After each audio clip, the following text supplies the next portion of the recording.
Recently, from Reddit threads to Twitter storms, one phrase keeps echoing: MCP servers are changing everything. Or the next big thing in AI is MCP servers. Some call it the future of AI, others say it's the missing piece we have been waiting for.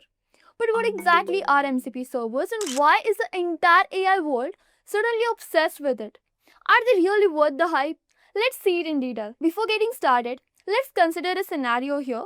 Suppose you're building an AI app and the things are going smoothly until it needs to connect with Gmail, Notion, or some API and database. Now you're stuck reading docs and building yet another custom connector for every tool separately. Sounding familiar, right? And that's what most devs face when working with AI. Until now. Of course, AI has come a long way. Large language models like GPT-4, Claude, Gemini are incredibly smart. They can write emails, generate code, and explain quantum physics, right? But here's the thing, they still can't send the email via Gmail or edit your UI directly in the Figma. Why? Because these models don't directly talk to the external systems or tools. To make that possible, they will need a middle layer, something like a translator or a bridge that can help them communicate with the external tools like web servers, APIs, code editors, platforms, etc.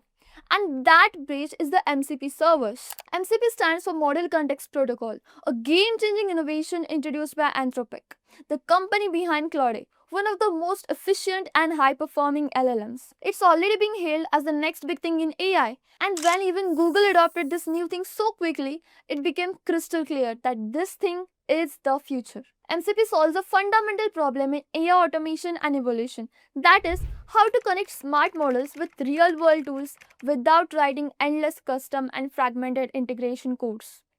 It works like a universal adapter, letting any AI model connect to any tool or service in a standardized way. Think of MCP like a USB charger, but for an AI. Just like USB C replaced all those old, confusing chargers with one simple plug that works with everything smoothly, like phones, laptops, and monitors. MCP does the same for AI models. Instead of building a custom connection every time your AI needs to talk to Gmail, Figma, or a database, MCP provides a universal way to plug into any tool like a plug and play system. One protocol supports endless connections in a simple, clean, and scalable way. But why MCP is needed? You might got an idea until now, but let's see in details. So yes, AI is smart, but in the fast moving world, being smart isn't just enough. AI needs context tools and real world awareness to truly become powerful.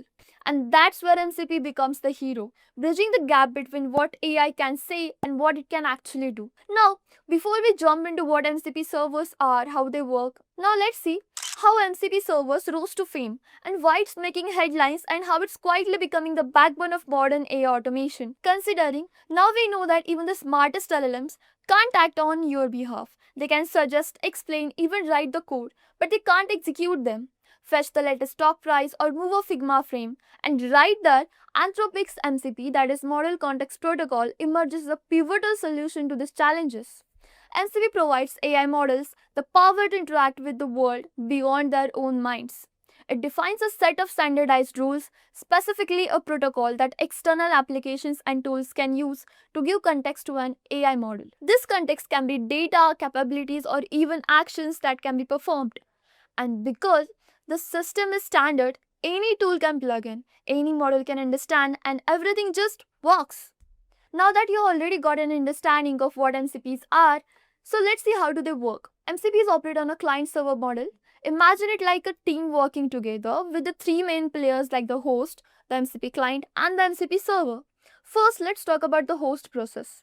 This is the heart of AI-powered application, whether it's an app like Claude or a plugin in an IDE. The host is the part you interact with directly, and it's where AI agents live. It's responsible for processing the requests, initiating their actions, and giving responses to the user. Think of the host as the brain of the operation. Next, we have the MCP client, which acts as a bridge or a middleman. The MCP client takes the request made by the AI, the host, and forwards it to the appropriate MCP server. It's kind of like a messenger, ensuring the request reaches the server directly, securely, and efficiently. Each MCP client is designed to handle one specific server at a time. which also helps maintain security and keep things isolated and simple. Finally, the MCP server, that's where your tasks are performed. The MCP server is usually external to the AI model. It's a plugin or a tool that implements the MCP standard, offering a set of specific capabilities. The server is responsible for processing the request it gets from the MCP client and then providing back the information or performing the actions that are needed. The server might interface with a databases, an API, a cloud service, or any other tool in the real world that you want to communicate with. So let's break it down with a simple real life example to make it more clear. Let's say the AI, the host, wants to know today's weather in Bengaluru. The AI sends out the request, "Hey, what's the weather today in Bengaluru?" The MCP client steps in, takes the request, and forwards it to the MCP server. Then, the MCP server, let's say, connects and communicates to a weather API to get real time data. After that, the server gets that data, formats it in a way that AI can understand, and sends it back to the MCP client. Lastly, the MCP client then passes that information to the host, and now the AI can respond with something like, "Hey, the weather in Bengaluru today is sunny with a high of 30 degrees Celsius temperature." And just like that, the AI has real-time external information and can give a detailed and interactive answers. And this is how all it works. Thanks to the client-server architecture of MCP server, that it provides live external knowledge and capabilities, which makes the AI feel much more intelligent and responsive. So instead of the AI relying solely on the internal knowledge base, the server acts as an additional brain, providing external insights and executing actions on behalf of the AI. It's like adding a whole new layer of intelligence to the system, making it far more interactive and capable. Now let's see how does this all happen internally and behind the scenes. So the communication between MCP clients and MCP servers typically happens using the JSON RPC, which is a lightweight standard protocol for remote procedure calls. This allows messages to be passed back and forth in a clear and a structured way.